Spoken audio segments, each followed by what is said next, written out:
Brothers, here we go. Here we go. This is for you, my brothers. All my brothers who out here that are dealing with difficulty in relationships. You know, I'm not going to stop until I expose narcissist women. Narcissists. They lie about everything and they invite you in your life.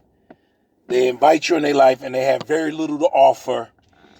And my last video, I mentioned to you all that the worst relationship I've been in and encountered from high school to 2018 was this narcissist who acted as if she had all kind of interest in me. Oh my God, while at the same time saying, oh my God, she's behind my back doing a private investigation on me. Only a narcissist would do that. Only a narcissist. And let me tell you what the unethical thing and the unprofessional thing, this coworker who's a reading coach at Lake Region High School. So now she knows who I'm talking about. I'm talking about you, narcissist. She tells me originally, and the only regret I have is not recording every conversation she ever told me, which was all lies. She couldn't tell the truth to save her life. That was the first reason I ended our relationship. The second reason I ended our relationship, not only was she's a liar, however, she had the audacity to tell me after inviting me to her house for intimacy, oh, I have herpes. Why didn't you tell me that before you invited me to your house? Narcissist. Covert narcissists, they always got a hidden agenda, and you never know the hidden agenda. But I realized it was never about me. I realized that to the narcissist, that they love what you do. Watch this, gentlemen. This is for the brothers. They love what you do. They just hate the fact that you're doing it. And they will do any and everything, man. I need you to understand this. To end your life, to end your career, to end your influence, to end and ruin your reputation. That's key narcissism. Those four right there. One, you'll never win an argument with them, so don't try. They will only, when you try to prove to winning an argument with a narcissist, and there are many women out here who are narcissists. So to all the male bashers, I'm going to even the playing field. Since all of you male speakers think, oh, all these men out here are dogs. Be careful with who the man you date. Watch out for the men that want to take advantage of you. As if there's no women that's out there that's doing the same thing. Are you kidding me? I can call a few married women names. I can call their names, okay? Who have played their husband, who have cheated on their husband, who are just down to earth, just plain shit.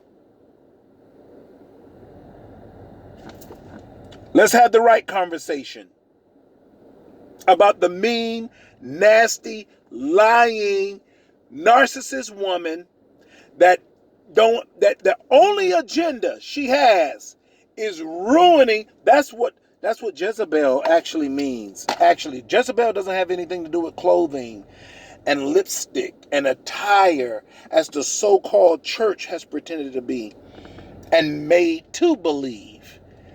A Jezebel is actually a woman that destroys the male potency and power and authority in the earth. That's a Jezebel, aka narcissistic woman. So what I want all the men to do is realize a narcissist woman always wants to investigate you. She talks like an investigator. She talks like a detective. She asks you questions. You can tell a narcissist woman, all they want to do is talk about the past. That's all. You don't owe any woman your past, whether it's good, bad, ugly, or indifferent. You don't owe them that. You don't owe them that. I don't care if you're looking to marry them. You don't owe them that. I don't owe any woman on this earth my past. I don't even owe my mom that. My past. Are you kidding me? I don't owe no woman that, and neither do you, sir. So let's free ourselves. This is what this video is on. Freeing ourselves and raising our standard. Because narcissistic women have ruined the ideology of who great women are. And there's some beautiful and attractive great women out here. You just have to discover them. And know that the narcissist woman will always be rude, always be unkind, always lie about everything. Even things she don't need to lie about. Even things that don't need to be lied about, she lies. And I met the worst one yet at Polk County School Board, and she's a reading teacher, and I'm going to expose her every chance I get, a reading coach now at Lake Region High School, as if nobody can't do a background check on her. So she did a background check on me, and then came to me and said another co-worker did it, which was a lie. After I exposed her for the worthless ass that she was, she spent a whole semester putting chewing gum out of her nasty mouth on my car. It was on my front window shield. Who would do such a thing? Narcissist. Narcissist. So this is what I want you men to do. Y'all got to raise your standard. We got to raise our standard as men. We got to go into dinner. We got to go into dinner letting the woman know, look, this is what you're not going to do. You're not going to question me about my past like I'm talking to a FBI agent. If you need to know about my past, then this conversation and this dinner is our last dinner. 1. 2, you're not going to lie to me and then say, oh, I love you, and go back and forth playing these mind games with I love you, lie. I love you, lie. Lie. I love you. You don't know what love is. They don't know what love is. I don't need gifts. They buy you gifts. I mean, outside of birthdays and anniversaries, they buy you gifts. And you have to realize this about the narcissist. The gifts were never for you. The gifts was for them. That's how they keep a strong hold on you. And that's how men commit suicide, because they so wrapped up into the perception of false love, false intimacy, false admiration, and it's really all just a lie. That's for them to sink their teeth in you, to rip you apart, to keep you in bondage, to play mind and mental games. Oh, look at what I've done for you. I can't believe you treating me like this after all I done. That's a demonic spirit. You better know that if you don't believe in God, that's fine. But you better believe in 2 things on this earth, that God believes in you and so do demons. If you don't believe in nothing else on this earth, you better believe, sir, my brother, that God believes in you and so do demons. And it's a demon's job to keep you mentally tormented, to keep you mentally unstable, to keep you emotionally unstable. Because why? The demon's job is to kill, steal, and destroy.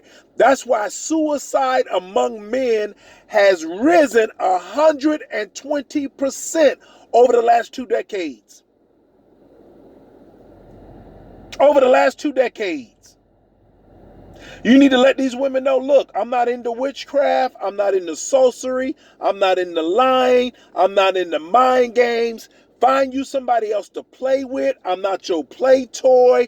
I'm an adult man. Have the real conversation with these ladies, because your life is at stake, sir. Your life. This is your life you playing with. This is your life you gambling with. And these women are out here. Not all of them. Pause and consider. I didn't say all.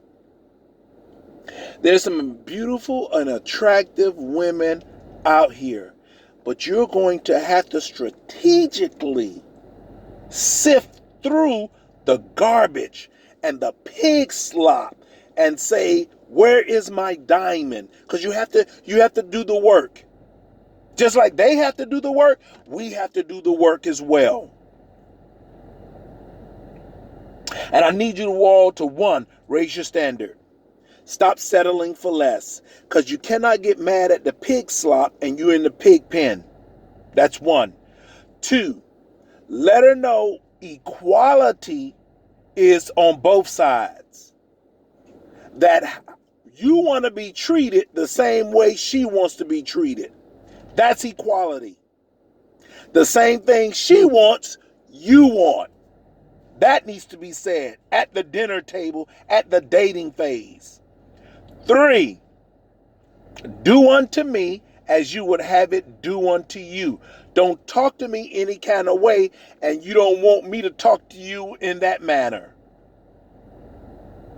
You want to be treated like a queen, I want to be treated like a king. You cannot be wanting to be treated like a queen and I'm a nigger. I'm a savage. I'm a beast. I don't call myself these things. You want to be treated and represented as a queen, I need to be represented and treated like a king. 4, let her know what she wants, you want. What she desires, you desires. That what, if we're not aligned, then we're not God's will for each other. They hate that. They hate that line. They hate that line. You want to tell a woman, you want to end a relationship in confidence and in peace? Tell a woman, you're not God's will for my life. God did not ordain you to be in my life. Not for the reason or the beliefs or the perceptions that you have. You're not God's will for my life. But I need you all to raise your standards. Write down. I'm going to give you some homework, man. Like, share, repost. I'm going to give you some homework. Here's your homework and then I'm done. Write down a grateful list. And then as you're writing down the grateful list, I need you all, whether you're a divorced man, a single man, or a married man that's contemplating divorce, go ahead and get a divorce.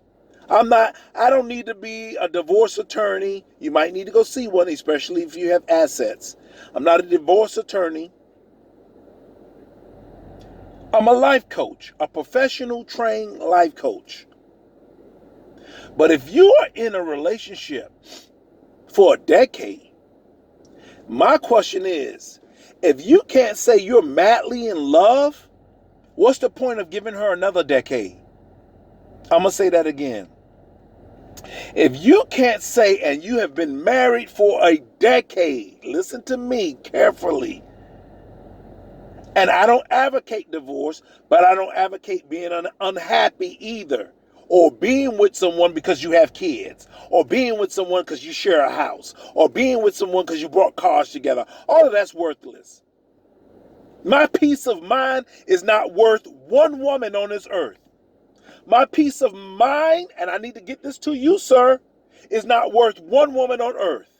There is not one woman on earth, not one, that has the value equivalent of your peace of mind.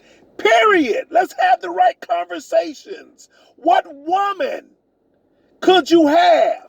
And though I don't preach religiosity, the Bible says it is better in the book of Proverbs for a man to be on top of a rooftop than to be in a house with a combative, angry, warlike woman. Now that's Bible. So if God says your peace of mind is more valuable than being inside of a house with an angry, combative woman, that means all these women that you can't tell anything to. That means all of these women that I got a PhD degree. I got a PhD degree. I got a PhD degree. I got a master's degree. I got 3 master's degree. Well, go have sex with your 2 or 3 master's degrees then. What the hell you need me for? I tell you what, tell your degree to fix your flat tire. Tell your degree to change your oil. Stop calling me. What you calling me for? Since your degree is everything to you, call on your degree to save you. Tell your degree to take you out to dinner. How about that? Tell your PhD degree to buy you dinner. Are you kidding me? Since your allegiance is to your PhD degrees. Because they're worthless to me in the bedroom. They're worthless to me if I come home hungry. They are worthless to me if I need affection. They are worthless to me if I need you to hold my hand. They are worthless to me if I need you to rub my head. They are worthless to me if I need you to understand. They are worthless to me. Your degrees are worthless to me if you don't love, care, if you're not sensitive to my needs. So why you keep saying, oh, I got PhD degrees? Please let these women know what you want, how you want it, and don't ever, ever compromise. Compromise is the enemy to fulfillment. I'm going to say that again. That was powerful, and I'm going to say it to myself. Compromise is the enemy to fulfillment. I'm going to say it again. Catch me. Brothers, catch coach now. Compromise is the enemy to fulfillment. What you compromise, you tolerate. And what you tolerate will continue. I'm going to say that again. What you compromise, you tolerate. And what you tolerate will continue. Make sure, brothers, you set a standard so high that you will refuse to compromise. That you write down 20 things that you desire from a woman. And when you write down these 20 things that you desire from a woman, she needs to meet 90%. That means 19 of those things. I personally think, I don't care who you speak to, that's reasonable. 90% she needs to meet. That's a successful passing score collegiately, professionally, on any test that you take. Or any test that you could take. Bar exam, real estate exam, that's doable. 90%. If you want to shoot higher, that's fine. There are some things that are perfect. Don't listen to these people, there ain't nothing perfect. That's a lie. That's a lie. Though I don't preach religiosity, the Bible says all good things and perfect things come from above. So there are some things that's perfect. When you hear people that's talking about ain't nothing perfect, it's coming from bitterness. It's coming from resentment. And it's coming from being unhealed of unresolved issues internally. Real healing takes place internally before it's manifested externally. So when people say, oh, ain't nothing perfect, then one or two things is wrong. Either God is a liar, because the Bible says all good things and perfect things come from above. So there are a whole lot of things that's perfect. Or people are a liar and they full of resentment, they full of bitterness, that they have 4 or 5 children from 2 or 3 different men. They are unsatisfied with their life. They're unfulfilled with their life, and they're going in circle. Every time you see them, they're cyclical. They have the same problems over and over. They're discussing the same problems over and over. They have the same drama and pathetic stories over and over. And there's no good days. All their days look like and are examples of other days, and they're just toxic. They're toxic. They are drowning in demonic forces. But men, I need you today, starting today. I believe today is June the 8th or the 9th.